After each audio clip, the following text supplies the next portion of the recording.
Hello everyone. So in this video we're going to talk about the columns that make up the periodic chart. In an earlier video we looked at how the rows were defined. And the rows were defined by the principal quantum number n, and when n is 1 we were filling the K shell moving left to right. When n is 2 we're filling the L shell.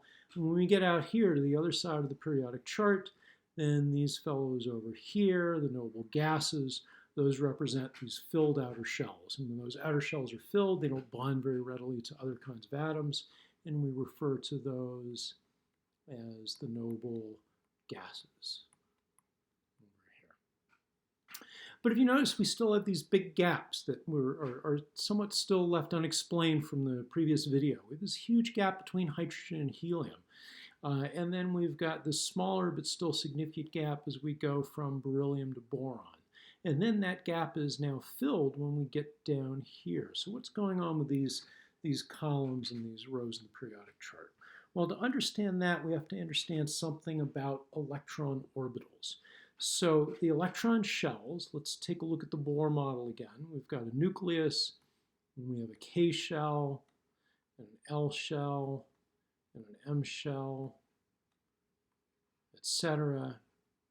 So this innermost K shell is both the smallest and it's at the lowest energy level. Now, because it's the smallest, it can only hold 2 electrons. And the first 2 electrons in any shell will go into what's called the s orbital. There's also a p, a d, and an f. And so these are the electron orbitals. And in this very nice diagram in the text by Klein and Dutroux, they show how the different shells, K, L, M, N, etc., can handle taking on different numbers of electrons and different orbitals. So for the K shell, remember the K is quantum numeral 1, so all we have is a 1s. So there's no other electrons besides just what can go into the first s orbital. But for the L shell, it's a little bit larger using this simplistic Bohr model. And in that model, with this larger shell, it can hold both an S and a P. Remember, the L is number 2, so we'll call that the 2S and the 2P. And that would distinguish, the 2S here would distinguish it from the 1S, the S orbital that is in this interior shell. Then the M, that M shell is greater still in size, and it can hold not just a 3S, remember this is the number 3 for the quantum number, not just a 3S, a 3P, but also a 3D. And then the N is larger still and can hold, the N is the number 4, 4S, P, D, and a 4F. So it's big enough to go all the way out to the F orbitals, and there are no other orbitals besides that. So as we get to these bigger and bigger orbitals, there are more and more electrons that can go in. So as we take a look at these orbitals, first we'll take a quick detour. This is figure 3-4, also in the Klein and Dutroux text from 07, they show the shapes of these. You'll find this in other chemistry textbooks too. So these are the s orbitals here. They have this somewhat spherical shape. These are the p orbitals there, and the d orbitals down here. Notice that this simplistic Bohr model where we have a nucleus and then radiating circles doesn't work when we get into filling in the p or the d orbitals. Now the elements have these very funny shapes. Now these shapes are actually things that are calculated. You might have heard of the idea that an electron can be a particle or a wave. Well, from the wave theory, there's some mathematics where you can calculate the probability that you'll find an electron somewhere. And what this shaded area is showing is that you have a very high probability of finding an electron in the p orbital, if one is in that orbital. You have a high probability of finding it here or here, but almost no probability of finding it out here. So they have these shapes, and there are times when understanding these shapes comes in handy and trying to understand how various kinds of atoms will bond together. But we just want to understand the structure of the periodic chart. So we'll just sum up here, looking back at the filling of the K, L, M, N, O, P, Q shells, etc. These first 2 columns represent the filling of the s orbitals. The s orbitals can only hold 2 electrons, so as we move left or right, once we fill in, an s electron here and another s electron here, that s orbital is full. Now the L shell is not full, but its s orbital is, so we would call these, this is quantum number 2, so we're filling in the first electron in the shell, the 2s1. This would be the 2s2. So there are 2 electrons in that 2s orbital. Then we would move on to filling the 2p. And there are 6 electrons that can go into that orbital before it's full. And when it is, then we're done with the L shell, and then we'd move on to the M shell.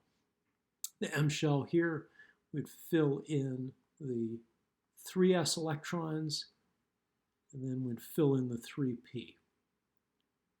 Now, there is one strange thing that we'll have to deal with before we go. We're filling in the 3s, then the 3p. Back in the previous diagram, we said there's also a 3d. Where are the 3d electrons? Well, it ends up the 3d electrons are down here, situated in row 4. So let's fill out the rest of the quantum numbers here. So here we are in row 4. With row 4, we're filling in the 4s electrons. So the 4s electrons will go there. And we're going to fill in the 4p electrons here. But what's happening is that before we fill in the 3d, we're going to fill in those 4s. So the order of the electron filling is 3s, 3p, 4s, then 3d, and then back to 4p. Now that might sound kind of strange, but there's a very nice diagram, again in Klein-Dutro, that illustrates this. So here are the quantum numbers, 1 through 7.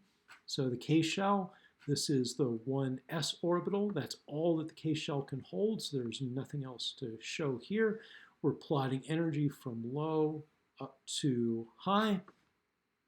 Here's the 2s at a higher energy level, so the 1s would always be filled before the 2s. Then we'd fill the 2p, then the 3s and the 3p. But take a look at this. This is where it gets tricky. Here is the 4s, and then here is the 3d. Notice that the 4s is at an energy level that is less than the 3d.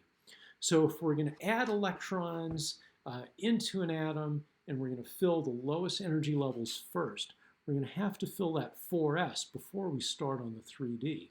After the 3d are filled, then we'll start on the 4p, and then after the 4p, we'll go after the 5s, but then we'll come back and fill the 4d, and then we'll come back and fill the 5p. So this is a stair step, and we're always going to go in order of the lowest energy first before we start filling something at a higher energy level. So that's really a big part of why we have these gaps here, and then this very odd ordering. And I guess we'll just finally end on this. Notice that we said at the end that we're filling in these orbitals. This should be a filled K shell, and this is a filled L shell. How about the M shell? Argon does not have a filled M shell. It's really kind of a colloquialism that we say that these things are full, because the M shell, again, that's quantum number 3, the 3D shell is not filled for argon. The 3D shell will only be filled after we reach the element potassium, and it's only when we reach the element krypton, well actually the element zinc, where the 3D electron orbitals would be filled. So what all of these have in common is not so much that their shells are filled, but that the p orbitals in any given shell are filled. So that's the electronic aspect that distinguishes the noble gases and makes them unreactive with other kinds of elements.